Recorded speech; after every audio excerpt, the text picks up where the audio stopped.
problems that would keep us from launching, is what they said. And could you hear a little bit of the excitement and emotion in each of those voices as they went through the leaders of this whole pyramid?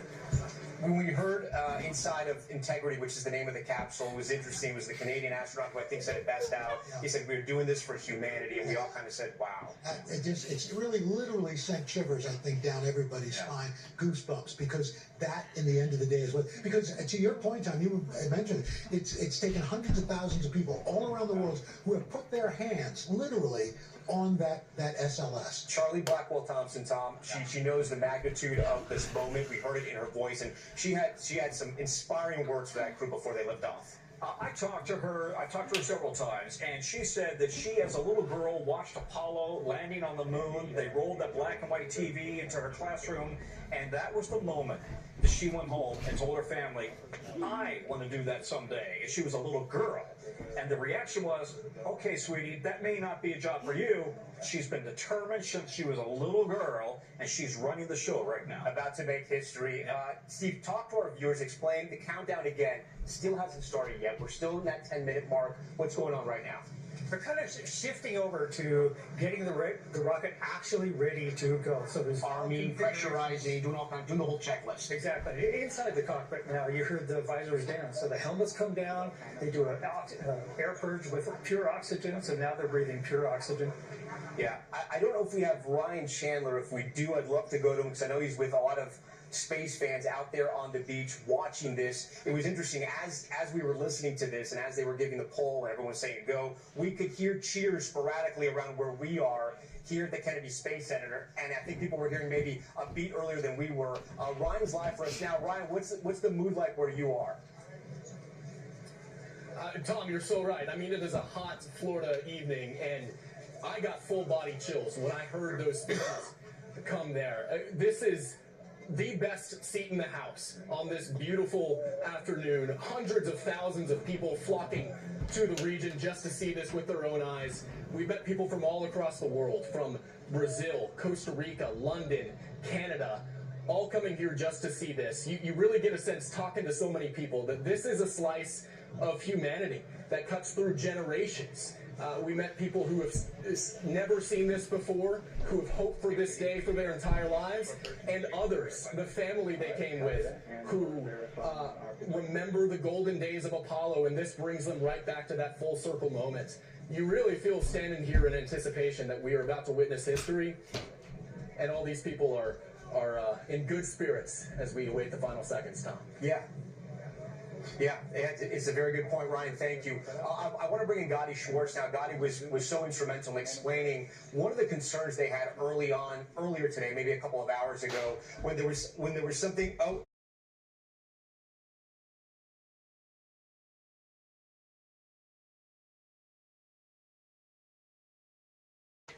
From taking off, you can hear cheers all around the Kennedy Space Center. This is incredible. Gadi, I do want to go back to you because they're about to do something very important, which is arm the flight termination system. And earlier in the day, that had caused a little bit of problems. Explain to our viewers exactly what that is and why that's so important. Again, no problems as of late. Yeah, it's so important, and yet something that we will not be meeting here. So I've got my little model here. This is the SLS, right? And so the flight termination system, basically, not only are we putting humans on the top of this 30-some story rocket and then having a controlled explosion on the bottom, there are also strategically placed bombs throughout this rocket ship that basically are there just in case things go wrong, and the capsule has to eject. It's pulled off by this system up at the top, and the astronauts would be safely pulled away, and then the parachutes would deploy, and then this thing would need to blow up in the sky to basically come down in small enough pieces so that no one here on Earth gets hurt. But that's just some of those systems that you don't even think about when you see that majestic stack sitting there on the launch pad ready to go. But Tom, I just got to say, I mean, we got 8 minutes, 30 seconds left on the clock. Up until now, so many of us have gone outside and we've looked up at the moon, that moon that we all share here on Earth, and we've thought it all. Wow, humans have gone up there, and then we think, wait, why have we not gone back there? Like, what's going on? Today, that may end. Today, when we look up at the moon, we may see that beautiful shape and think, we are going there. And that might change forever. This might be a thing. This might be a defining moment for humanity. Establishing an ongoing presence on the moon opens up the solar system for us, and it's just incredible to see. We've got 7 minutes, 53 seconds to go.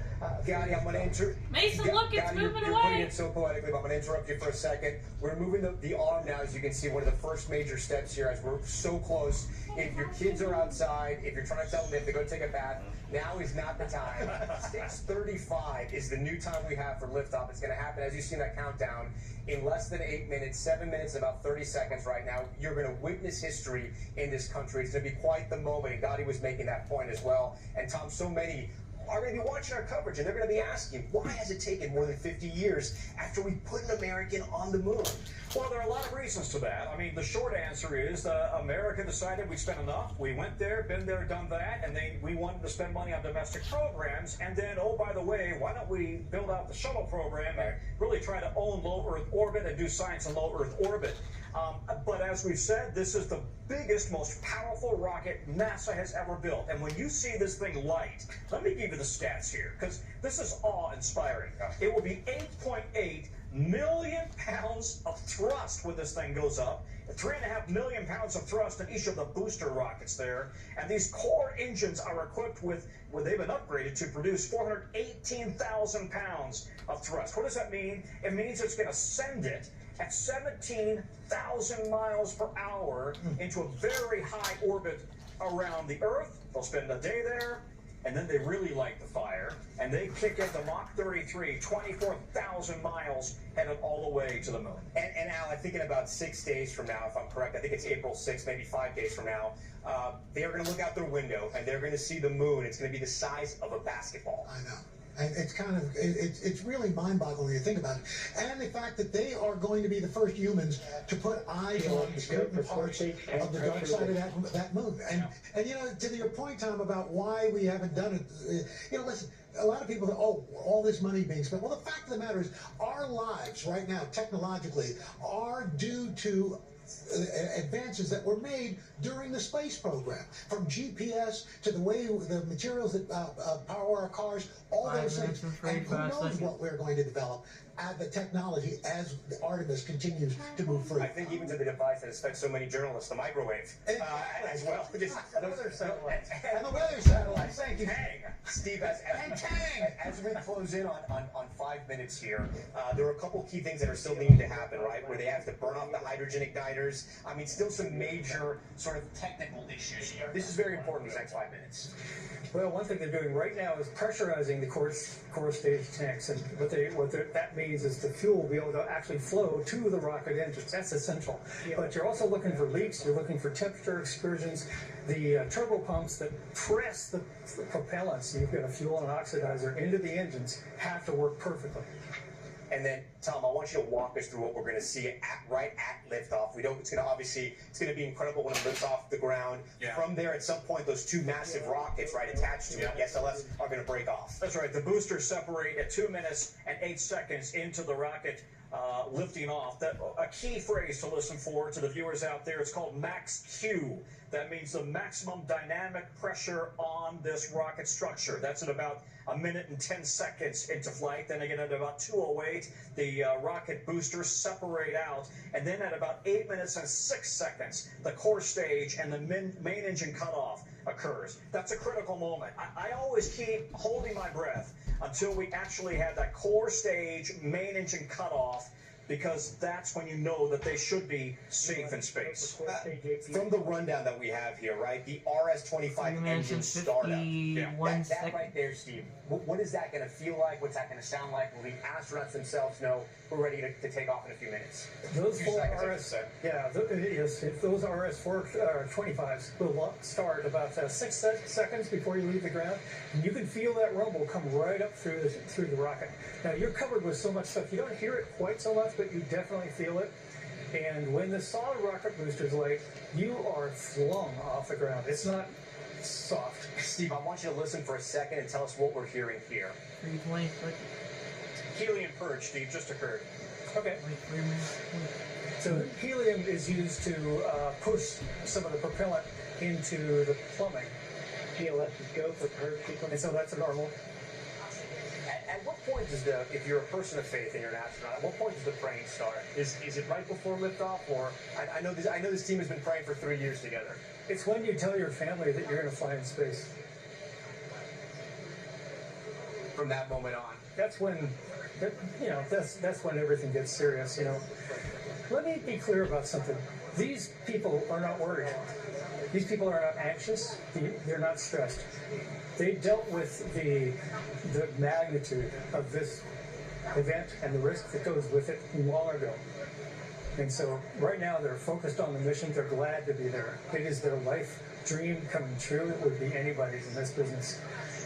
But you mentioned the families, though, Steve, and that should not get lost. I'm looking over at the NASA building. I see friends and family right now looking from the top of the NASA building right there on the balcony. These families have to be holding their breath. I know they are. Oh, of course. Yeah, I was on the mission after Columbia. In fact, I think that's what Christina Koch said for our families. Yeah. And Drew Feustel said the same thing. It's hard on the families. Yo, So if you want to look for heroes in this business, don't look to the astronauts. Look at their families. Those are the heroes. Jeremy Hansen had to have, he said, a very adult conversation with his teenagers about the very distinct possibility he wouldn't come back. Yeah. And that they had to go on without him. Obviously, everybody has done everything they can to ensure that they do come back, but they've had to have those conversations with family members, including their teenage kids. We're about 90 seconds from launch. We're gonna give over the airwaves, if you will, voluntarily to NASA because we want to listen as soon as they start speaking again. Right now, let's listen in.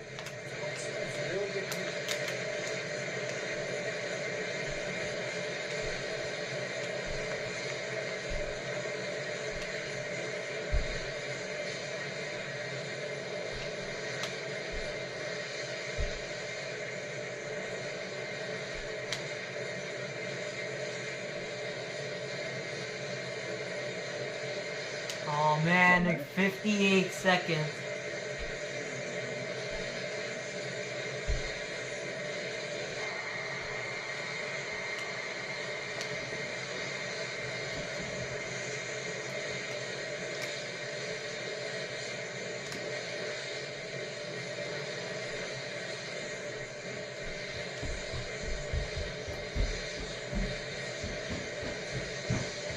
PLS go for your left.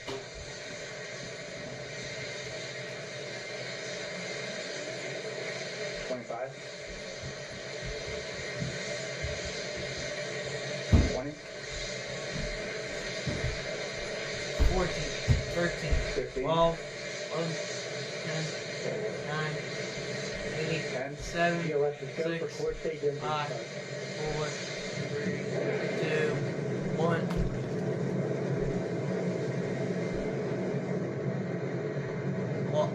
Wow.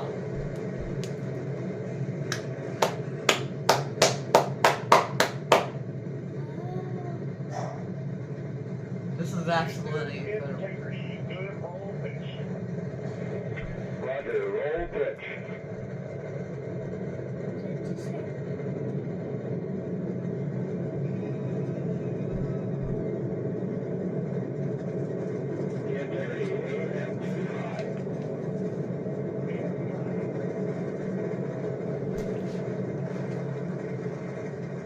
Absolutely incredible.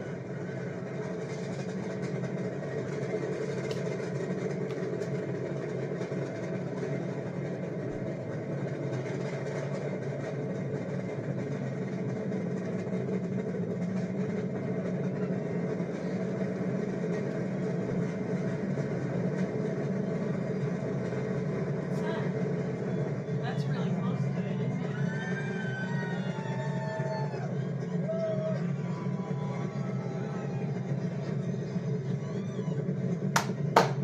Integrity, through magnitude, possibly off. Look at that. Abby the same. Looks like it's going sideways. It always goes sideways. Yeah, all rockets. Almost all rockets do that.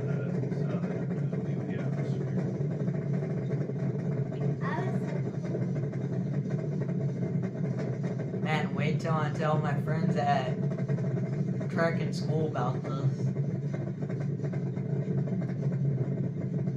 Glad we couldn't see it in person.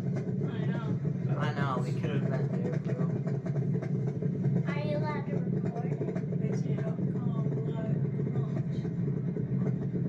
2 minutes in, they're off they should start losing their engines.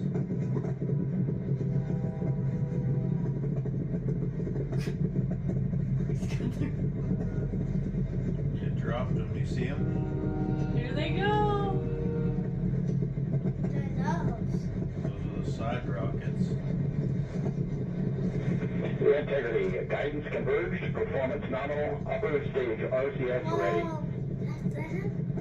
Copy all. And If you are joining our special coverage right now of NBC News of the Artemis 2 launch, you have just witnessed history with all of us and all of America that is watching. All of it. We Guys, just what saw an history incredible for our moment. own At eyes. first, you see that ball of fire. It takes a second, then you hear it, and then lift off, feel it. and you feel it. And guys, a reason to look up right now. Just a reason to look up. And cheers from everyone here at the Kennedy Space Center. And incredible, but something very important just happened. We saw the 2 rockets, right? They detached, Tom, and we're waiting on another critical moment in just a few minutes. that's right. So keep your eyes on that clock right now. I'm looking over my shoulder with 3:13 into flight. We're going to wait for 8:06. That's going to be when the core stage, we have main engine cutoff. And as I said earlier, I always hold my breath until we have that, but they are off to a great start. While we are cheering here on the ground, and literally the building is shaking. In typical NASA speak, they're understated. All systems nominal. That means it's all great. Yeah, business as usual. The skies over Florida, the skies then over Georgia and beyond. Seeing Artemis and this integrity capsule enter space. Steve, at this point right now, what are the astronauts doing inside the capsule? Holding on. You expect me to have words right now? You've been to space. You've been to space, And that's why. and it still gets you. Oh, of course it does. Yeah. Anybody who's been to space would find that to be just a beautiful example of human audaciousness. So the crew is enjoying themselves right now. They're watching their systems. They're feeling the pressure. It's very rough on the solid rocket boosters until they come off, and now it's a smooth, accelerating ride. Al, it was incredible, right? Clear blue skies, Telling you, and you could just see it. Yeah, I mean, Lift it off from Earth and just shake us. but the flame, it's one of those things that television, no matter what you watch, our crews are terrific and the technology, but to see that flame in person, it's brighter than anything I've ever looked at with my naked eye. Yeah. Tom, you'd seen obviously this takeoff before. This is the first time with humans, though. Can you tell just from your human eye the power of it? I mean, does it look different? Does it sound any different? I would say it feels different. You know, because the truth is the Saturn V rocket, I wasn't here for that, but that's actually taller, but this is more powerful. And it shook the building here. Good comms, that's critical. They reported all good comms. You don't want to be going up into space with bad comms. The other important note here is that Reed Weissman told Houston it was a great view. Oh, you love to hear that. And speaking of views, Tom, what are we looking at right now? Do we know some of these angles that NASA's providing here? What is this here? Is this the back of the SLS? Do we know?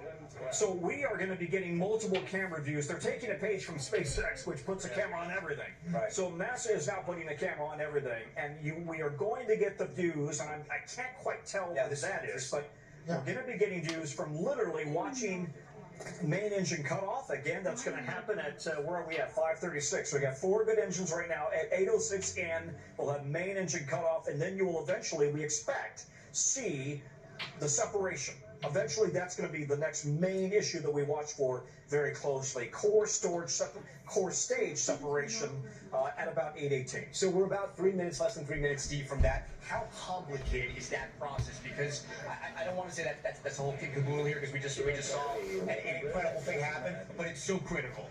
It is very critical. It's so critical that they've made it as simple as possible to have as few failure modes as you could have.